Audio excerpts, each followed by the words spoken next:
ஹரே கிருஷ்ணா. ஓம் நமோ பகவத்தே வாசுதேவாய. ஹரே கிருஷ்ணா. மகாபாரதம் சபா பர்வம் பார்த்துட்ருக்கோம். அதில் அத்தியாயம் 4, சிசுபாலனின் பிறப்பு, சிசுபாலனின் தாயாருக்கு பகவான் கிருஷ்ணர் அளித்த வாக்குறுதி ஆகியவை நினைவு கூறப்படுவது, பல மன்னர்கள் சிசுபாலனுடன் சேர்ந்து கொண்டது, பகவான் கிருஷ்ணருடன் யுத்தம் செய்ய சிசுபாலன் தயாரானது. சிசுபாலன் மேலும் மேலும் பகவான் கிருஷ்ணரையும் பீஷ்மரையும் பாண்டவர்களையும் இகழ்ந்து பேசும்போது பீஷ்மர் சொல்கிறாரு, பூமாதேவியினுடைய வேண்டுகோளை ஏற்று பூபாரத்தை குறைக்க தான் பகவான் கிருஷ்ணர் பூமியில் அவதரித்திருக்கிறார் அப்படிங்கிறத சொல்கிறாரு. மேலும் பகவான்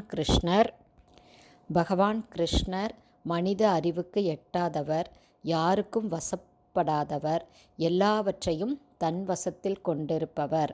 அவர் ஒரு கர்ப்பத்தில் உதித்தவர் அல்ல. நீர்க்குமிழியானது எவ்வாறு நீரிலிருந்து தோன்றி அந்த நீரிலேயே ஒன்றாக கலந்து விடுகிறதோ அதுபோல அசையும் பொருட்களும் அசையா பொருட்களும் இந்த பகவானாகிய கிருஷ்ணரிடமே தோன்றி அவரிடமே லயித்து விடுகிறது. அவரே உலகம், அவரே அண்டச்சராச்சரம், அகிலாண்ட கோடி பிரம்மாண்ட நாயகன், அவருக்கு மேல் ஒன்றுமே இல்லை, அவரே பகவான் கிருஷ்ணர் அப்படின்னு இன்னும் நிறைய விஷயங்களை பீஷ்மர் கிருஷ்ணரை பற்றி சொல்லும்போது சகாதேவன் சொல்கிறாரு, சாதாரண அறிவுக்கு எட்டாத பெருமைகள் பொருந்திய கிருஷ்ணருக்கு இங்கே முதல் மரியாதை செய்யப்பட்டதை எந்தெந்த அரசர்கள் ஏற்கவில்லையோ அந்தந்த அரசர்களின் தலைகள் மீது இதோ என்னுடைய கால் வைக்கப்பட்டதாகிறது அப்படின்னு சகாதேவன் தன்னுடைய காலை உயர்த்தி காட்டுறான். இப்படி சகாதேவன் சொன்னபோது அங்கிருந்த அரசர்கள் யாருமே மறுமொழி பேசவே இல்லை.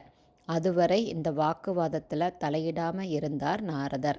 நடந்தது, நடப்பது, நடக்க இருப்பது ஆகிய மூன்றையும் அறிந்த திரிகால ஞானியான நாரதர் இப்போது பகவான் கிருஷ்ணரை பூஜிக்காதவன் உயிரோடு இருந்தாலுமே கூட அவன் இறந்தவனாகவே ஆகிறான்.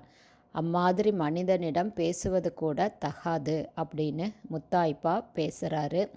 இதை பற்றி கவலைப்படாத சிசுபாலன் அங்கிருந்த அரசர்கள்கிட்ட பேசி தன்னுடைய தலைமையை ஏற்று பாண்டவர்களுடனும் கிருஷ்ணருடனும் யாதவர்களுடனும் யுத்தம் செய்ய தயாராகுமாறு அங்கிருந்த அரசர்களை தூண்டி பேசுகிறான்.